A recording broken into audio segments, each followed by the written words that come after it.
And I'd like to introduce our third panel, which focuses on designs for resolving conflict and disaster.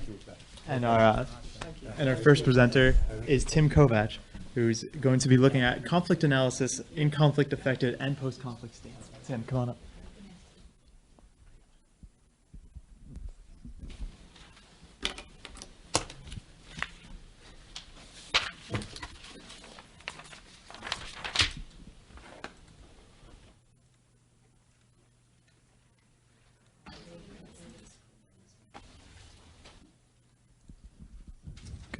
Okay, good evening. As he said, I'm Tim Kovach. I'm a second-year master's student in global environmental policy, and I'm going to be presenting on my SRP research, which is titled Disasters as Conflict Triggers, a New Framework for Analysis in Conflict-Affected and Post-Conflict States. So first, a brief overview of the presentation. I'm going to give a discussion of the literature on the links between disasters and conflict, go over the concept of disaster diplomacy, and explore disasters in post-conflict settings, give an overview of the analytical framework that I have presented, and then explore that through a case study of the 2005 Pakistan earthquake. Next, I'll explore the next steps in my research and provide a conclusion. So first, to date, there's been relatively little research done on the links between disasters and conflict, and that which has been done is largely ambiguous. There's some evidence that links rapid onset disasters with an increased risk for conflict. However, other studies have challenged these findings, suggesting that disasters can actually create greater empathy and a so-called community of sufferers that can actually have an ameliorating effect. Additionally, there's very little evidence to show that slow onset disasters like droughts and floods affect conflict, and the evidence that, again, that does exist is uncertain at best. So what about this concept of disaster diplomacy? Most of the research that has been done on disasters and conflicts has not been done in post-conflict states, but some that has occurred is focused on this concept of disaster diplomacy.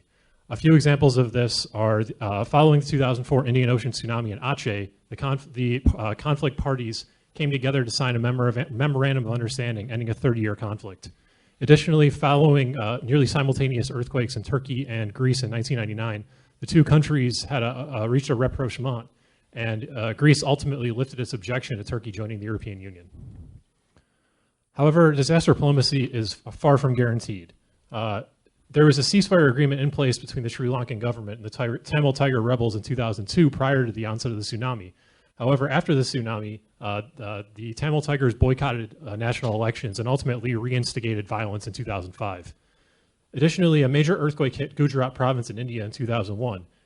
Pakistani President Pervez Musharraf offered support and actually opened a summit with Indian PM Vajpayee. However, the summit was a complete failure and nearly led to the second conflict between the two states within 3 years. So given this fact, I wanted to explore my major research question, which is what are the pathways connecting disasters and conflicts in post-conflict and conflict-affected states? After reading through literature, I developed a new framework that outlines these potential pathways, and I proposed 4 key mechanisms linking them: a weak state hypothesis, disaster politics, disaster economics, and migration and demographic changes. As you can see, each of these different mechanisms has multiple pathways, but I'm only going to focus on these 4. So first, the weak state hypothesis. As an extension of Fearon and Lation's work, a disaster could potentially expose the ruling government and regime in several ways. One of these ways is the rebel legitimacy pathway. The inability of the ruling government to adequately respond to disasters that occur in rebel-held areas can open space for rebels to improve their status and provide them additional legitimacy. As I mentioned in the conflict in Sri Lanka and the 2004 Indian Ocean tsunami, as the map demonstrates, you can see that the majority of the affected areas occurred in those areas that were controlled by the Tamil Tigers.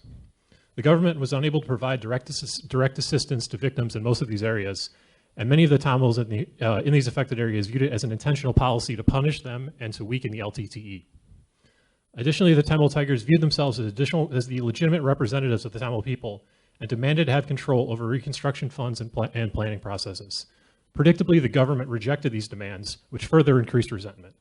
Ultimately, the perception that the government was favoring the Sinhalese in reconstruction and punishing the Tamils contributed to the renewal of conflict by the end of the year 2005. Secondly, disaster politics. It's extremely important to recognize the fact that disasters are not really truly natural events. They're inherently political phenomena and are socially constructed. A failure to consider and manage these political dynamics can have serious ramifications. One such way is a conflict insensitivity of aid. Disasters garner humanitarian responses which may or may not be sensitive to existing conflict dynamics. The failure to consider the context on the ground can feed into existing conflicts or contribute to the development of new ones. As I mentioned, the Indian Ocean tsunami wreaked havoc in Aceh. Aceh had been home to a separatist insurgency since 1976. Unlike Sri Lanka, the tsunami affected coastal areas, whereas the conflict-affected areas were located in mountainous regions in central Aceh. A massive influx of international support in Aceh created what has been called a second tsunami of humanitarian aid. Most of the international humanitarians were unfamiliar with the conflict's context due to the Indonesian government's tight control of it since the 1970s. But as I noted, the tsunami and the response did not lead to resumed conflict. However, aid packages to tsunami survivors were about twice as large as those packages provided to the households affected by conflict. The lack of livelihood support to conflict-affected households and ex-combatants generated resentment and led to a spike in violent crime within the region. Thirdly, disaster economics. Just as disasters carry political consequences, they can also generate significant economic costs and opportunities. One of these is the rebel financing pathway. When disasters occur in sensitive areas, rebel groups can get their hands on humanitarian aid streams. The most notorious example of this, well, it was not a disaster per se, was the seizing of humanitarian aid by rebels in camps in eastern DRC for Hutus fleeing the Rwanda genocide. Thousands of Hutu power leaders in Interahamwe lived alongside innocent Hutus in these camps. They expropriated food aid to provide to fighters and required innocent survivors to pay taxes and tributes to prop up their militant network. Lastly, migration and demographics. Disasters frequently lead to large-scale population displacements, which may affect demographics in source and destination communities. This doesn't necessarily just take place in the developing world, however, as this map shows the displacement of victims after Hurricane Katrina. There were 1.36 million people who relocated from the Gulf following the storm, and they landed up in all 50 states. The displacement significantly affected demographics and power dynamics all throughout the coast, but particularly New Orleans. So one of the pathways is what I've termed migration as organization. Many displaced persons end up in relief camps, and these camps can often become a target for rebel recruitment and or organization. One interesting wrinkle on this pathway occurred after Cyclone Nargis hammered Burma in 2008. The cyclone hit the Irrawaddy Delta, which, as this map shows, the red affected area, was home to the ethnic Karen people. Karen rebels had been engaged in conflict with the Burmese government for decades, and the military junta feared that the Karen rebels would use the survivor camps in order to organize a revival of the conflict. As a result, the junta forcibly evicted tens of thousands of survivors just 2 to 3 weeks after the most severe disaster in the country's history. They required many of these survivors to return to villages and homes that simply had been washed away by the storm and no longer existed. So my case study that I chose was the 2005 Pakistan earthquake. On October 5th, 2005, a 7.6 magnitude earthquake struck the country, with the epicenter hitting about 60 kilometers from the provincial capital of Azad Jammu Kashmir, Muzaffarabad. It affected 28,000 square kilometers in Azad Jammu Kashmir and the former Northwest Frontier Province. It killed more than 73,000 people and severely injured another 73,000. The majority of the damage from the earthquake was done to the housing stock and to public buildings. 600,000 houses were damaged or destroyed, while 12,000 schools were destroyed or irreparably damaged. The damage to the schools killed 18,000 children, and one commentator has stated that the earthquake will be remembered as a disaster that wiped out a generation of Pakistan's children. Largely due to the magnitude of the earthquake, the Pakistani government was completely unprepared for the disaster. It was the first major quake to strike the country since the 1935 Quetta earthquake, and the government had no disaster management or disaster risk reduction agency in place before the onset of the quake. So I wanted to apply my framework to this case study. There's several clear conflict dynamics of the earthquake response, but I'm going to look at 3 of these: rebel legitimacy, the conflict and sensitivity of aid, and migration as organization. First, rebel legitimacy. The Pakistani government was slow to respond to the disaster, and its initial response was highly self-serving. The military's first concern was to replace troops killed or wounded along the line of control in Kashmir. It took the military 3 days to reach most major towns, and relief never arrived for many in secluded mountainous areas. Militant organizations in place within these regions worked to fill this gap. They saw the response as an opportunity to win the hearts and minds of locals. Accordingly, 17 banned groups were involved in the official relief response. In addition, 2 new groups were formed to coordinate the response. and international aid inevitably wound up in their hands. Jamiat ud-Dawa, a front organization for Lashkar-e-Taiba, the violent militant group, distributed US government aid despite an official ban. Additionally, the Pakistani ISI directly provided humanitarian aid to militant groups that it preferred in order to craft what they called a new image for these groups. Secondly, the conflict insensitivity of aid. The majority of humanitarian actors who responded to the earthquake had experience working in fragile states with weak or non-existent governments, such as Somalia or the DRC. Most had little, if any, experience in Pakistan and did not understand the country's political context. It's important to know that the military has ruled Pakistan directly or indirectly for has directly ruled the country for half of its history and has indirectly ruled it for much more. One of my favorite sayings is that every country has an army, but Pakistan's army has a country. Humanitarian organizations, particularly those UN agencies, appeared eager to work directly with the military regime due to its strength and capacity. While it was appropriate for humanitarians to work closely with the military during the rescue and relief efforts due to the fact that it was the only organization in the country with the capacity and the resources to respond, they continued to work directly with and through the military throughout the recovery and reconstruction process, which does not comport with humanitarian principles. Oops.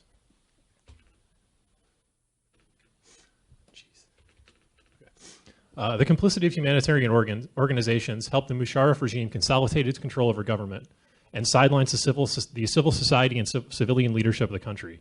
Additionally, the international response was colored by the global war of terror priorities. The U.S. and its allies wanted to show support for the Musharraf military regime, which it viewed as its ally on the front line of the war against terror. Lastly, migration as organization. The earthquake left 2.8 million Pakistanis homeless. And yet, despite this extensive need, the Pakistani government and UNHCR agreed to only provide aid to what they considered were official IDP camps. And those were camps that were set up with 50 or more tents. Yet, just 25 of these official camps were set up, while more than 1,000 official camps were settled, and these received no formal aid. As a result of these issues and the Pakistani government's desire to quickly close up these camps through what it called a tough love policy, more than 100,000 people ended up settling in peri-urban areas, exposing them to serious protection issues. Again, Islamic militant organizations took advantage of this opportunity. One half of the camps outside of Muzaffarabad were run by banned Islamist groups. They replaced many of the destroyed state schools in the affected areas with over 300 madrasas that they built. The Al-Rashid Trust, a banned Islamic organization, intentionally set up camps adjacent to World Vision camps because there was a Christian organization and they wanted to counter their influence. Additionally, there's widespread evidence that Islamist groups adopted orphans out of the affected areas and enrolled them in madrasas, despite an official state ban on adopting orphans from the affected earthquake areas. So what's the next steps on my research? First, I'm currently conducting surveys and interviews with practitioners, donors, and researchers familiar with the response. My results will help to inform my analysis further and provide anecdotal evidence. Secondly, I plan to demonstrate how decades of conflict in Pakistan and Afghanistan influence the socioeconomic, political, and environmental vulnerability of the earthquake. This will allow me to complete a process tracing analysis to show how disasters and conflict influence one another. Thirdly, after showing the important bidirectional links between disasters and conflict, I will trace the connections between peacebuilding and disaster risk reduction. These two ideas have a number of similarities in their principles and concepts, and I propose that pursuing them together can help agencies harness synergies and create spillover benefits between the two. So in conclusion, current research on links between disasters and conflict is largely ambiguous and does not focus on post-conflict and conflict-affected states. The new framework that I've proposed traces 4 mechanisms and 11 potential pathways to make this link from disaster to conflict. The response to the Pakistan earthquake showed multiple of these pathways at work, as I've demonstrated just 3 in this presentation. The links between disasters and conflict suggest that it's essential to address both simultaneously. Additionally, this can be a mutually beneficial process and enable agencies to take advantage of their synergistic relationships. Thank you.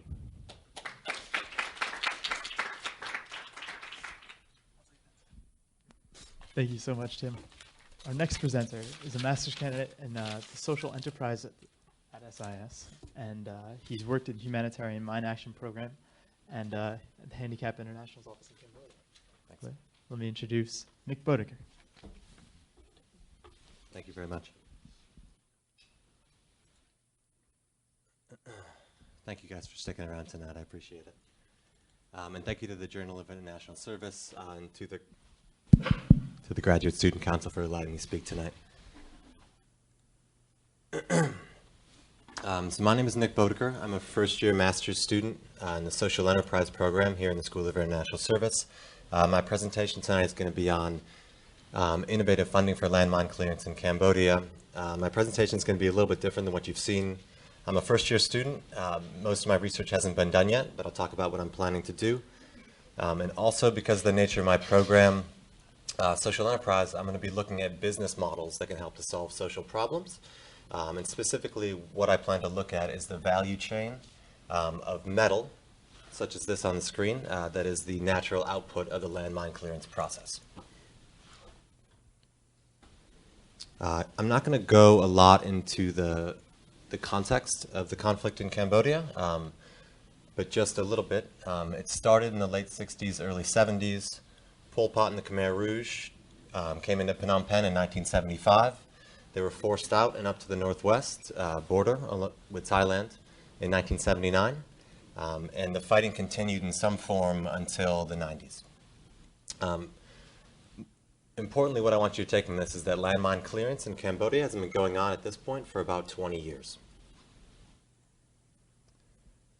This is a graph of casualties that stem from either landmines or bombs in Cambodia between the years 1996, when they started officially recording this, and 2012.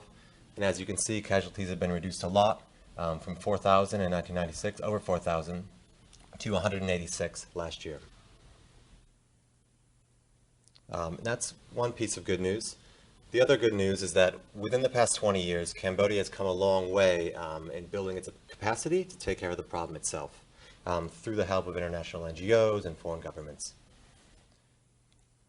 The bad news is that it still has a long way to go. The Cambodian government estimates that there's still 4 to 6 million landmines and bombs to clear in the country, and that this process will take another 10 to 20 years. The other bad news that I came across when I was there is that as decades pass since the conflict and as casualties come down, funding can become harder to find in countries such as Cambodia, unfortunately. And this is due to humanitarian aid being allocated to more recent disasters, more recent conflicts. But landmine clearance is much more important than just reducing casualties. Landmine contamination serves as a sort of bottleneck for almost all development issues: infrastructure development, access to land, access to water, excuse me. Many of the communities that we were dealing with were afraid to use their land to farm because of feared landmine contamination. So from 2009 to 2011, I was working in Cambodia with an organization called Handicap International, and my job was to manage their humanitarian mine action program. This program had two projects. One was up in the northwest part of Cambodia on the Thai border, and this project was running risk education campaigns targeted at youth to try to further reduce casualties in this area. And what you have up here is what's called the K5 mine belt, and it's the longest mine belt in the world. It covers about 700 kilometers of the Thai-Cambodian border. The other project I was working on was in the southeast part of the country, along the Vietnam border. Here you have a different problem. And what they were picking up here mainly were what's called unexploded ordnance, or UXO. And this UXO, most of them were bombs that were dropped by America during the late 60s, early 70s during the Vietnam War. And due to the nature of the type of munitions that they were using, a lot of them are cluster munitions, these weapons were developed for World War II to be dropped on cities.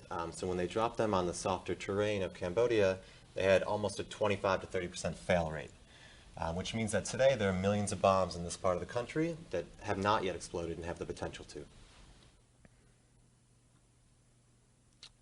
In the 90s, the Clinton administration declassified a lot of the data relating to this bombing during the Vietnam War. And this map, which another researcher put together, each of these red dots represents a bombing site that occurred during those years. This is just to give you an idea of how big an area is impacted by this bombing. The project that I was doing in this area was supporting the Cambodian government to try to start picking up these bombs. Historically, most of the clearance has been happening in the northwest part of the country because that's where more casualties have been, mainly due to more the presence of more landmines in that part of the country.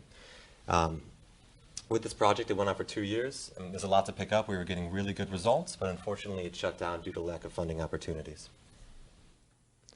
So now I'm going to talk a little bit about the research that I plan to do, which is more about the economics of the clearance cycle.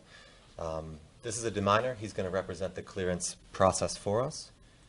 And these bombs are going to represent the UXO and consequently the metal that's coming out of the, a natural part of the clearance process.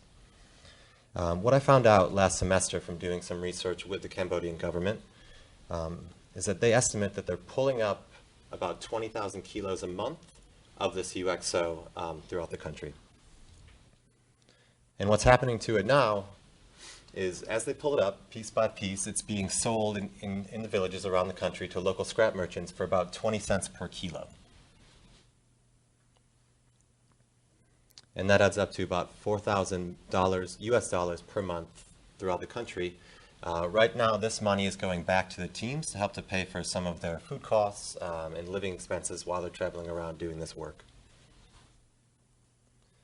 The research question that I'm interested in answering is, would it be possible to find a new market for this metal that would capture what I think is an inherent value of its unique origin and provide more money for further clearance efforts? And this would essentially turn this clearance cycle into a sustainable funding cycle. I'm not the first person who's had this idea to kind of utilize this metal. There's an organization in Cambodia called Durgana, who's working with local artisans to produce jewelry out of it, made out of recovered brass. And they're selling this on the local market, and now they've moved to internationally through 10,000 villages. A similar situation is happening in Laos with an organization called Article 22, who's turning the cluster munitions there again into jewelry that's being sold nationally and internationally. And just one more organization called Foundry 47 is working in Africa, and they're turning AK-47s again into jewelry that's being sold on the international market.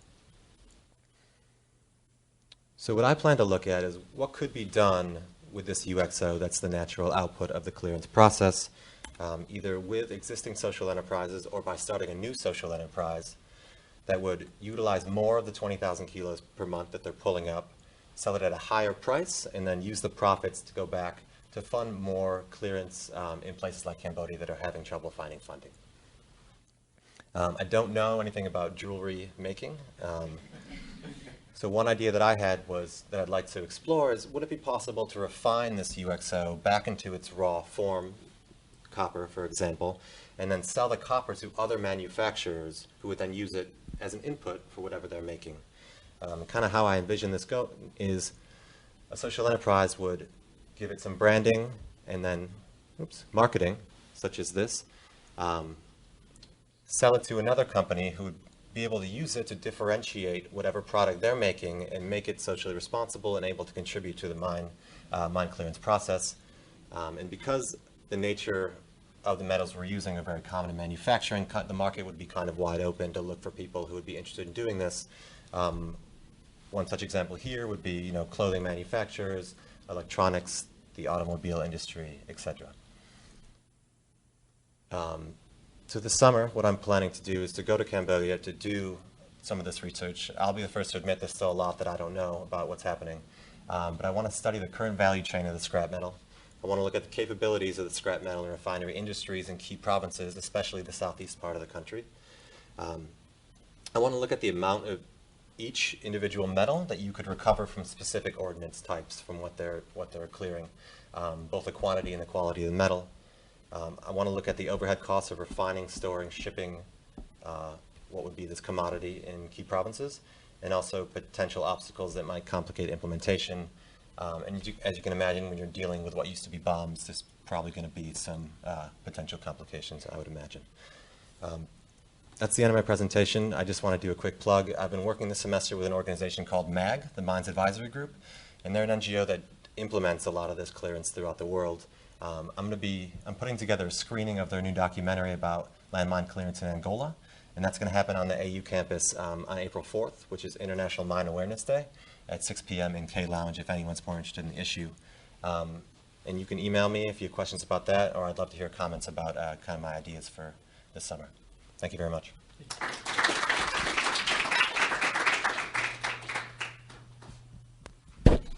And our last presenter is our very own Sarah Chu, who's going to be talking about green and blue attacks. And she's a USFP student.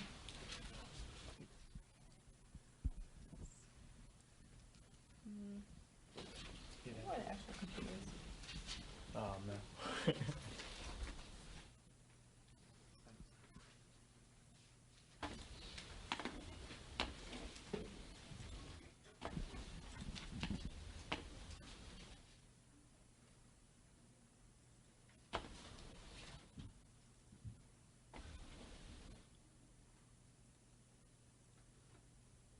So, hey gang, thanks for sticking around. I'm going to be talking about ISAF and ANSAF, which is the International Security Assistance Force and the Afghan National Security Force. And they have a very closely tied relationship. As you probably all know, 2014 is upcoming, the deadline by which most of the troops of ISAF are going to be withdrawn from Afghanistan.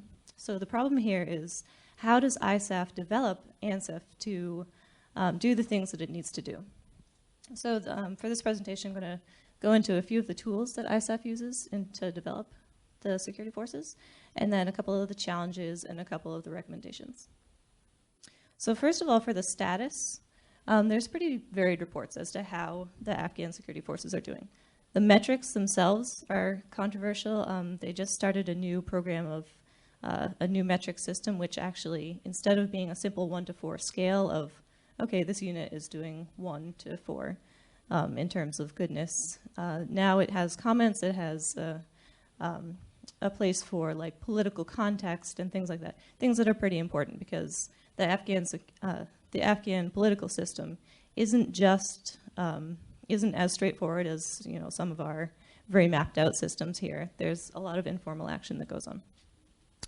We are meeting some of the goals, but we have to ask, what does that mean? We have, well, this is, these numbers are of December 2012, so they're touch outdated. But about 330,000 uniform members in the ANSAF. The number is growing. The attrition rate has dropped to 27%, which is, as you know, still pretty high. But in terms of outcomes, NATO would like to do 3 things. First, ensure that the Afghan security forces are trained to be capable of what they're doing, which we'll get into in a bit. And second of all, we need a population, the Afghan population, confident enough to continue normal business, because that's really what's going to keep the state of Afghanistan from devolving into 1990s era chaos. Third of all, the Afghan people need to be willing to resist the insurgency. We have a lot of insurgent experts here, and as you know, it's all about the hearts and minds. It's all about what the people want and whether the insurgents can provide a better way of life than the government. So here we have a couple of key players. Can anyone tell me who the guy in the top right is, the black and white picture? It's our good friend Mullah Omar, the one-eyed sheikh, the leader of the Quetta version of the Taliban, the main part of the Taliban.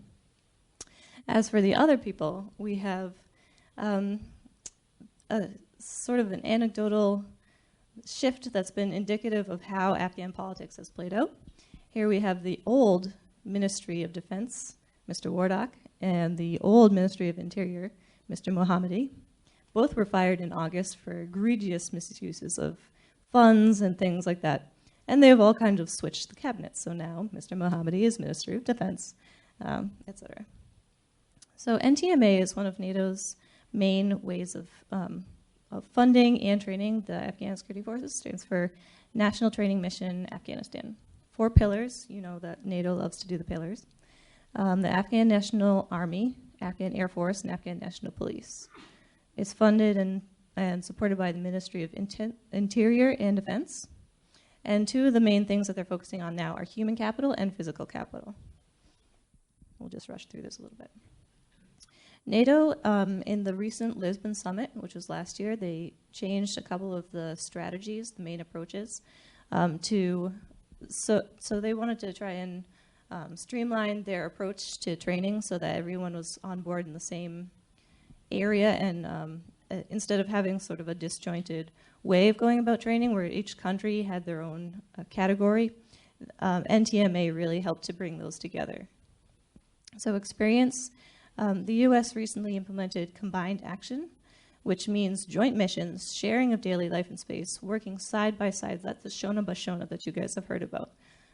where the Afghans are working together on a daily and an hourly basis with the ISAF force.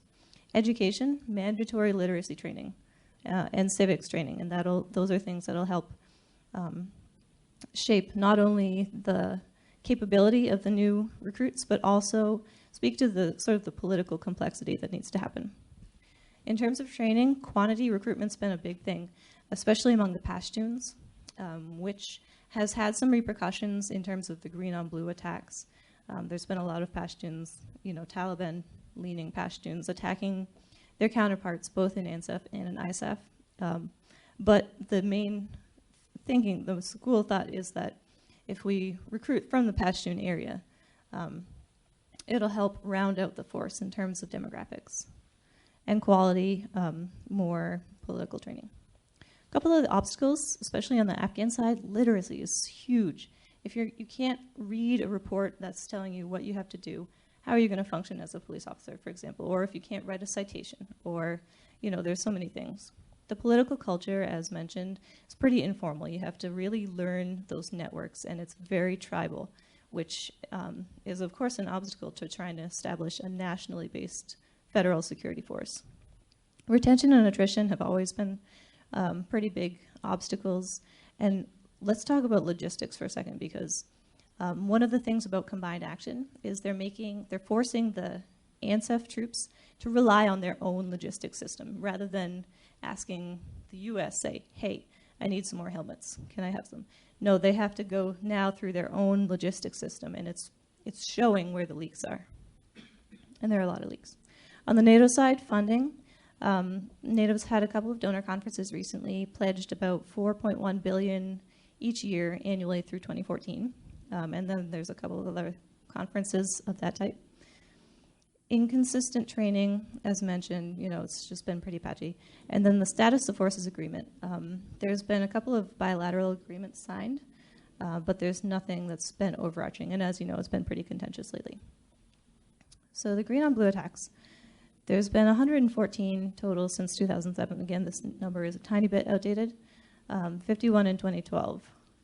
And in October 2012, ISAF suspended the joint missions, but that was only temporary because it clashed with combined action, so it really meant that nothing could get done. So that was a temporary, and I think it was good that it was temporary.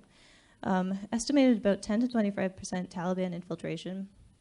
Other issues that I particularly think are factors into this green on blue, which is, of course, the Afghans attacking their counterparts. Cultural conflicts, if you show someone the bottom of your shoe, that's a really grave insult. So things like cultural training could be very helpful in that. And then also, Afghanistan has a pretty big mental health taboo, talking about it and dealing with it. So I think there's a lot of undiagnosed PTSD going on and other mental health issues. The vetting process, there's now an 8-step process to get into the ANSEF, includes fingerprinting, background checks, drug screening, etc. So those are all helpful. So we just talked about a couple of the future approaches. Continue to do those things. I think that'll help. Leadership training is going to be so key, because in order for the ANSEF to not only be able to work side by side with ISAF, but actually take over the daily security of the country and gain the population's trust and gain their confidence, leadership is going to be a must, especially in the ministries of Interior and Defense. We already see them playing a more active role in doing conflicts, conflict analysis, and contracts. They've started to do this Afghan First program through ISAF, which means that most of 50% of all funds have to go through the Afghan government, which is a sort of a recipe for misuse of funds if you allow it. So more oversight would be great for that. But it is one of the only ways to generate more legitimacy for the government. So we'll stop there. This is just a little map of which kinds of troops are where, but it's hard to read. Thanks.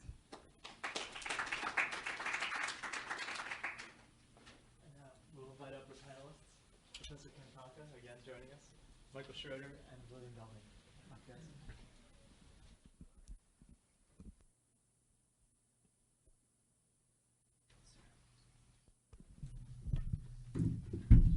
Doesn't matter to me. You want to go? second to collect my thoughts.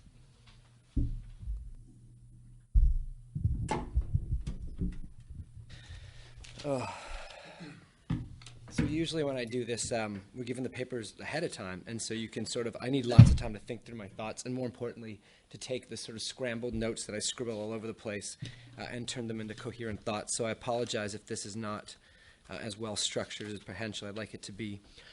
First, let me say thank you for having myself here. This has been really interesting, and I'm just really excited about the fact that the students here are so willing to take on the toughest research topics. These are ones that scare me to take on, and you guys have gone at it full throttle, and I think are onto some really interesting projects. I think they're going to come up with some really interesting findings.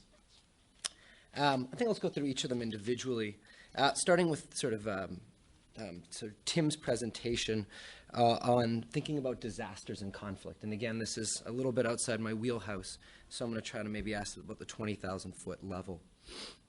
I think you've got a really interesting project here because, to the best of my knowledge, this is not an area that we understand very well. You have these sort of vulnerable post-conflict environments, and then all of a sudden you have this massive event take place. As you said, disaster is a constructed term, and it shifts both where resources are going and people's abilities to carry out their daily routines and how they react to that, how they react both to the outgroups in their world and their government who may or may not be providing stuff.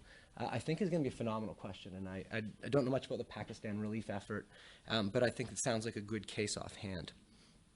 Just in terms of doing the research itself as you move forward, since it sounds like you've got about another year or so on this project. Oh, you're finished. Oh, you're done. Okay. So I don't know if you if you wanted to sort of think about maybe even publishing it again, because I think there's just lots of promise here. What I was really struck with in your presentation, and I actually would have loved to hear more about, so maybe you can just talk about it. You started by saying that there were a couple cases where the disaster seemed to bring these conflict parties together and generate new momentum in a peace process. I think you mentioned the Turkey earthquake and the Indonesia case. And so when you think about the sort of various mechanisms that you've got to explain why potentially conflict will increase, how can those positive cases help shed light on those? What was different there? And secondly, I mean, was there anything different there? Was this just the fact that during a disaster, the international community is on the ground, NGOs on the ground, reporters are on the ground, and so you need to look, if you're a government official or if you're the leader of one of these groups, like you're actively seeking peace while trying to help your population? Or did the disaster genuinely change the dynamics and the conflict, the social cleavages, in a way that brought these parties to want to make concessions that they otherwise would not make? Secondly, I'd love to hear more. I think, again, you said this idea about disasters are constructed. So my question is obviously constructed by who? Is it just us researchers on the outside who want to develop a category for what's going on so that it helps us study it? Or are they being constructed, this concept of disaster, by the parties themselves? And in which case, maybe that speaks to your question about how rebels use this as an opportunity to show the weakness of the state itself. So is this construction of the concept of disaster itself part of this social process, of the conflict process?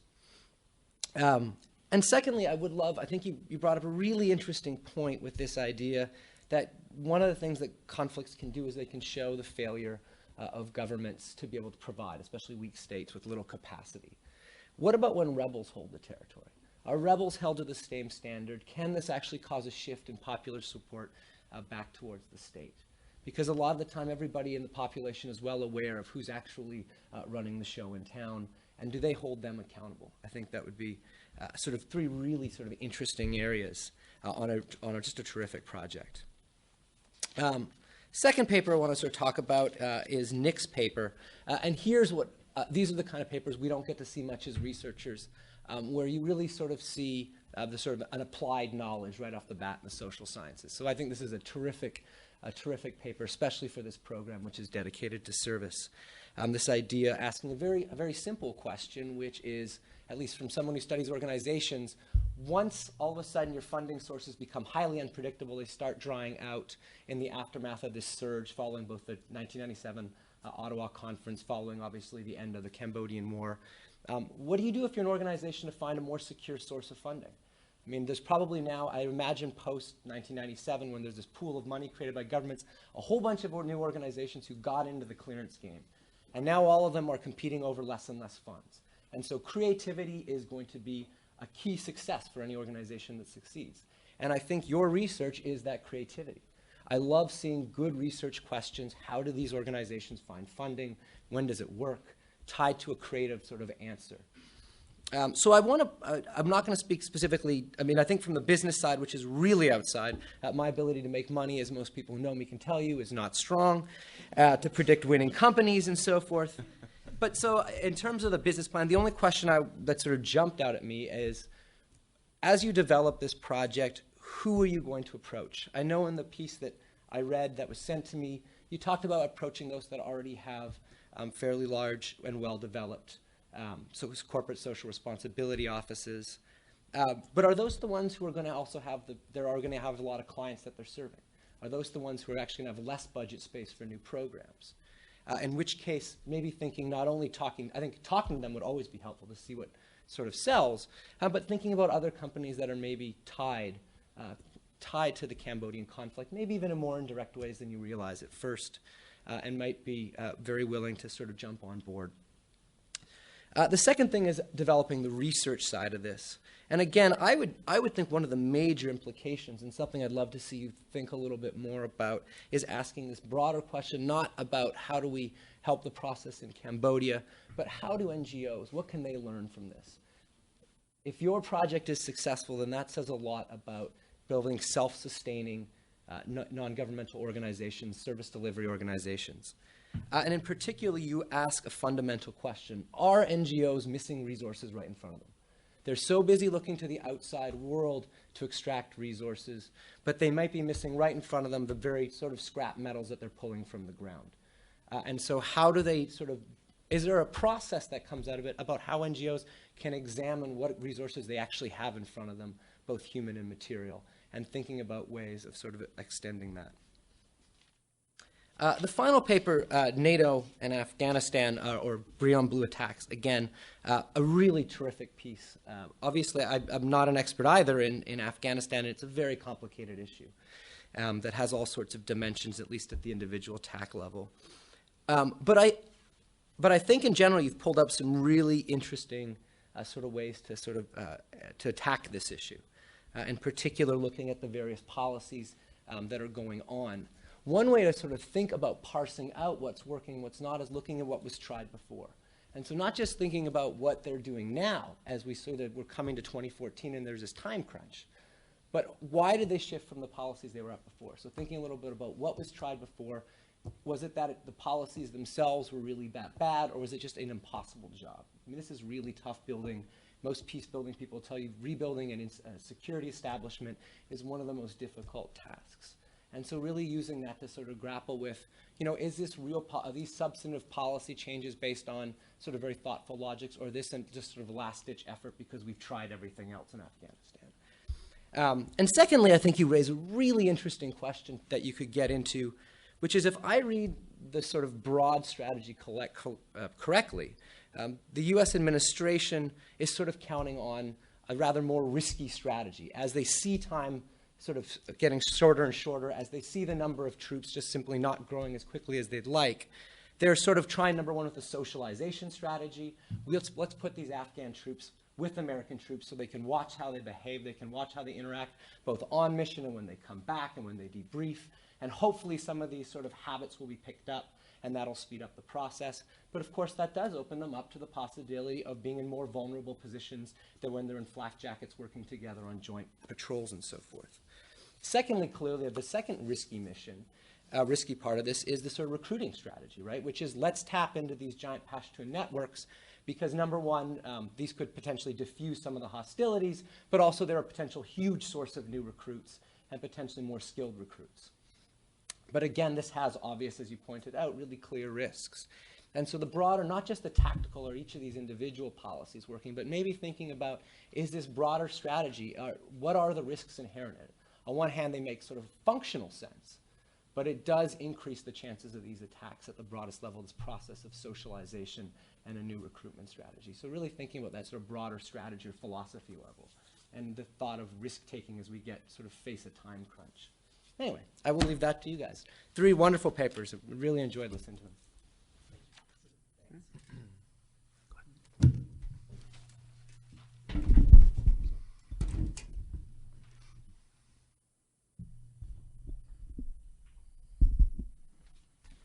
So Mike said a lot of what I was going to say. So, and I don't have a need to hear myself say it. So it's been said. I'll work backwards. So starting, because I'll get closer and closer to my zone of expertise as I go. So starting with Sarah's paper, very interesting, way outside my sphere. I'm simply going to note 3 or 4 questions that occurred to me as I was listening. So in the sense of kind of communicating to an intelligent but ignorant larger audience and so on. So the first question that occurred to me is, what are the implications of military professionalization in Afghanistan in the context of a chaotic civilian political context? What are the implications of constructing a military with a national identity, which hasn't been the case previously in Afghanistan, in the context of a chaotic civilian political context? While it was embedded down in a lot of your comments, I noted that nowhere in the goals at the start was civilian control of the military, for example. And so there's this whole other set of questions about Praetorianism, and although from a day-to-day point of view it may look like this isn't going that well, everything else may be going even more poorly. And, you know, the sort of professionalization of civilian national politics and so on is all a kind of a struggle there as well. And so at the same time that I think Mike's last point about this may be kind of working functionally, but there's these larger strategic kinds of questions that have to be asked. Those are some of the kinds of questions that were occurring to me. So that's one observation. Second observation, I really appreciated what I saw as a certain emphasis in your presentation on the humanization of the circumstances of the green. So the focus on literacy, the focus on the ability to perform a job in a sort of a basic sense, the emphasis on post-traumatic stress disorder and so on. It seems to me that that's a central element. And the third question that occurred to me is, how much blue on green violence is there, and does that not have to be part of the conversation as well? So those were, again, from way outside my element. Those are some of the things that occurred to me as I was listening to your very interesting presentation. Nick, so great stuff. I'm going to just, I would like to help, and so I'm going to try to help in a, hopefully not in a flippant sort of way. There's an artist in Santa Fe, New Mexico, who takes scrap metal from Los Alamos National Lab, and he builds sort of life, it's called atomic art, and he builds sort of life-affirming art out of this death industry. And it may be an interesting example that you could point to in parallel to some of the sorts of things that you're doing. I was there 20 years ago. I don't know if it even still exists, but this was at the end of the Cold War, and it was a kind of a transitional moment and so on, and I kept thinking about that as you were talking about yours. And I think it's good to be able to collect tangible examples so people start to see the concept in different ways. So I'll simply mention that one. Several years ago, I was in the Okavango River Delta at a meeting of the Okakam Commission, which is a commission that brings the 3 countries together. And there's a lot of conflict among the 3 countries about the river and how they manage the river together. And Botswana at the Delta wants environmental protection and preservation because they have a lot of ecotourism going on. And Namibia in the midstream wants to build dams and use the water. And what was fascinating about this experience for me was that Angola's definition, Angola is the headwaters, upstream country, their definition of sustainability, because there are many environmental groups and international governmental organizations so on trying to promote sustainability in this river basin. Angola's definition of sustainability was clearing landmines, because they couldn't do anything in the river basin given the sort of legacy of violence, of legacy of war and so on. And so I think that sort of framing this in that sort of context, not simply of avoiding victimization, and we know the horror stories about children losing limbs and all of those sorts of things, but sort of what does a sustainable development pathway for Cambodia going forward look like, and isn't this clearly a central element of it, gives you a whole other sort of policy domain. And I was struck at some of the successes in Angola at trying to use sustainable development assistance to Okakam as a vehicle for leveraging some of the landmine clearing that they wanted to do. So that's another just story I heard along the way that occurs to me as relevant. So now one suggestion and a couple of hard questions. The hard questions. Take a page from Tim's presentation, which tells us that we shouldn't fall into the trap of assuming that aid and cooperation is always good. there are folks that are already using these resources, as you indicated. It feeds back to the workers, and it pays for their lunches and a lot of their basic sorts of costs and so on. And so there may be conflict resolution and conflict management issues in terms of the allocation of these resources. In a society with scarce resources, everything's a resource. So it doesn't surprise me that the scrap metal is a resource. But it is a resource, and people are using it already. And so you've got scrap metal collectors, and you've got current landmine clearing workers and so on that are going to have to be brought into the conversation if you're going to have a sort of a win-win solution out of this. And at some point, if this becomes a kind of a going concern, you have to think about the role of the Cambodian state as well. At the end of the war, there was a lot of interest in getting the timber industry back online because that was going to provide resources for economic development and recovery, and timber would be a peace resource in Cambodia. Well, timber's been a conflict resource in Cambodia because the Cambodian military and the Thai military and private financial networks are involved in sort of extracting that timber in very violent sorts of ways. And so both with regard to the role of the Cambodian state and with regard to current users of that resource, there's going to be some tricky questions along the way, it seems to me. So I'd be following Tim's lead, I'd be looking for a way to do this in a conflict-sensitive manner. And the last thought that I had was when you showed the blue jeans, I was thinking, I was just so struck by the unexploded ordinances and the never acknowledged responsibility of the United States with regard to this. My suggestion would be, don't think so much about blue jeans and maybe liberal guilt, and college kids would like to have a little, jean fastener that said that it was made, and they get, that's a nice thing, and if that raises money for landmine clearance, it's great.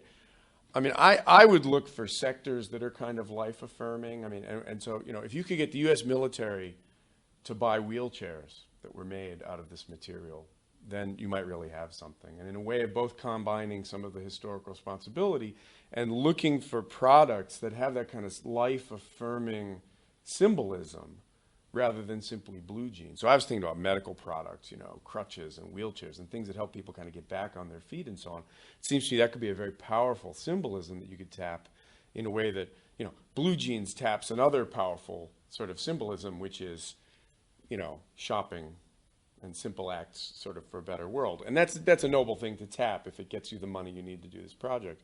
But it seems to me that there are some more potent symbols that you could maybe manipulate. On Tim's project, so I'm the SRP director on this. I think it's a great project. He's incorporated all my comments, so he has a bright future. And I think Mike actually said a lot of what I wanted to say. I'll just be very, very brief here. I think what's interesting about Tim's project is we assume that aid is good, and aid can exacerbate conflict. And we know that from things like in stark situations like the way food aid is allocated in war zones. At any point in time, this can become a zero-sum game. And so how you maneuver through a zero-sum game is a very tricky sort of thing. And I really like that emphasis in Tim's project. I'll simply make one observation, which is that I like the 4 mechanisms that you laid out there. The 11 paths is getting a little unwieldy. And I liked the fact, thank goodness you get the red circles and you picked a few, and that's good. And I think you may need to do that in SRP as well. But what's striking is that the way you set it up, each of the 4 mechanisms is actually indeterminate. It's not obvious whether the weak state, so Mike's point about, so there's going to be a shift in the relative capabilities of the state and the rebels. It's not obvious that works to the detriment of the state. So which way the effect goes, you're right to call attention to it. But from at least what you've done here conceptually, it's not obvious which way that's going to play. By the same token, disaster politics and, could the aid exacerbate the conflict or could the aid mitigate the conflict? Seems like it can go both ways, and God is in the details there somewhere, as they say, right? The same with the disaster economics. It may strengthen rebel financing or it may strengthen the state at the expense of rebel financing. And the same with the migration and demographics. It's going to shuffle the decks, but whether that's in conflict exacerbating or conflict dampening sorts of ways is not clear. So if you really think that's what the theory is telling us, if the theory itself is indeterminate, then that puts a lot of burden on your case to kind of tease that out. So it makes the case sort of very exciting. But if that's the way you're going to set it up, I think that has to be sort of part of your larger argument, and then make the case tell us, you can't generalize from one case, but you got lots of instances inside the case, so you can start to see some patterns and maybe do some theorizing out of that about which way these things fall. Thank you so much, Professor Conca. And Professor Schroeder, some remarks? Well, I'm going last, so I'm going to be very brief, and I'm not even going to walk to the podium. So, excellent comments, 3 great papers. So I'll start with Tim. You gave us sort of a nice, very efficient walk through insurgency theory. It was really, really helpful. I just want to make just a couple comments that, from my perspective, I think would be interesting to explore. I know it's in the can and you're pretty much finished, but the whole concept of rebel legitimacy, I think, is a good one. And what I would offer to you, in my opinion, the best example of that is Hezbollah in southern Lebanon. I don't know if it's worth considering, but they, especially after the 2006 incursion and bombardment by Israel, they really established political legitimacy. They went from an insurgent group, a terrorist organization, to the controlling political party in Lebanon, largely through a demonstration of potency by undermining the government. They would do things like planting yellow flags in homes that had been bombed, like within an hour after the destruction, and they would immediately send in crews and start reconstruction. So they were really taking advantage of catastrophe. It wasn't necessarily a natural catastrophe, but certainly that the link between disaster and conflict was certainly there. So the other thing that sort of occurred to me, and it may just be too outside the scope of your paper, is looking at disasters in developed countries. I'm thinking of Japan with the tsunami and the earthquake. That would be really interesting to see what the markers were that allowed Japan to recover with minimal conflict. They obviously had inclusive institutions, both political and economic. So there's all sorts of interesting things that you could do with that. But I thought it was an excellent paper and really innovative research. Nick, so your work is very near and dear to my heart. I was sort of at one of the founders of the International Campaign to ban landmines when I was at Vietnam Veterans of America Foundation. So I applaud you for your work, both with HI and with MAD. They're 2 outstanding organizations. I too will offer you sort of an existing business model you might want to look at. One of the things that I did when I ran an NGO was we started a silk weaving factory way up north of Siem Reap, and it was run by 12 women that were all landmine victims. They were all at least single amputees, and they formed a co-op, and within 3 or 4 years we're making these beautiful silk scarves that were being sold at Neiman Marcus and all the big retailers. So there is a model for that in Cambodia. One of the cautions I suggest is having the ability to keep the Hun Sen government's hands off the money. It was just a constant problem, as you can imagine. The other issue is, I think, branding and the whole intellectual property issue. I really like your idea about jewelry, and I think there's probably lots of ways to approach it. But the Khmers, if nothing else, are very innovative. And if you do have some success, you can count on, within 2 or 3 weeks, your jewelry are going to be showing up in the Russian market in Phnom Penh, and they're going to undersell you by 50%. So give some thought to how you would do that. But I really think it's wonderful work, and I applaud you for it. The other question that I would love to talk to you maybe offline sometime is, is there any sense in approaching clearance in terms of isolation rather than removal? I know the per acre cost or per hectare cost of removal is considerably more than just sort of isolating it off, cordoning it off. Last time I was in Angkor Wat, they had yellow tape just off the paths, but because they obviously had active landmines even in that highly trafficked area. So I don't know if that makes sense. It doesn't help your business enterprise, obviously, because you're not extracting the metal, but there may be something there. And the last concept I had was sort of the idea of peak oil. You said that number of incidents were down, but there's still a lot of metal on the ground. I mean, is there a similar argument, or is it becoming more and more costly to to locate the minefields, so that you have to ask the question, at what point does it just become too expensive to find and extract? And it's sort of a good problem to have, unlike oil. We certainly don't want that with oil. But again, great paper, and I've really appreciated the opportunity to hear it.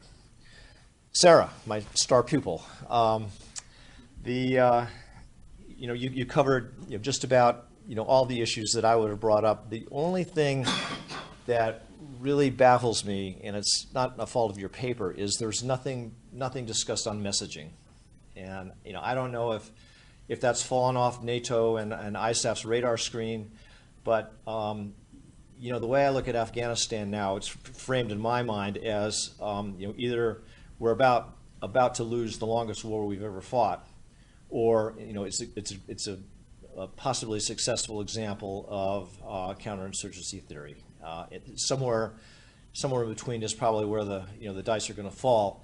But I think that there's so much that can be done, not only with the international community, but also within Afghanistan if proper messaging is used. And I just kind of wonder why that was not included in your analysis, and it certainly is not included in in most DoD work either.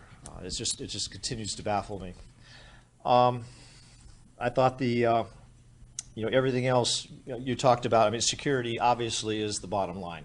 We have to provide the Afghans have to provide themselves with sufficient security to allow for economic and political development. The whole issue of corruption, I think, is one we don't even want to get into here. But I think you covered it well, and I really enjoyed listening to it. So thank you all three. Thank you, Professor Belding, and sorry for misnaming you. It is getting late. But Tim, I'd love to hear some responses. Sure, thank you. Thanks to the three of you for sticking around. I know we're well behind schedule. And thanks for the audience for being here as well. I know we lost a lot of you, so thanks for the attrition. First, the questions you brought up, Professor Schroeder, are excellent, and you make a lot of very relevant points for someone who's outside of his area of expertise. But the first question I'll get into is the concept of the social construction of disasters. And within the literature, and that was the graph that I used at the bottom of my last slide, is that this concept of almost like disasters as an equation. You have that natural hazard, the hurricane, the earthquake, the seismic hazard. You have the physical exposure to the hazard. So with an earthquake, it's people living along a seismic line, people living on hillsides. Deforestation can lead to landslides. With sea level rise and climate hydrological disasters, it's people living in floodplains, people living in coastal areas. And that can be very much influenced by the conflict. Obviously, people moving to urban centers that are located in highly vulnerable coastal settings is directly influenced by conflict. People moving off of land that they may otherwise be able to use and moving onto hillsides directly influenced by conflict.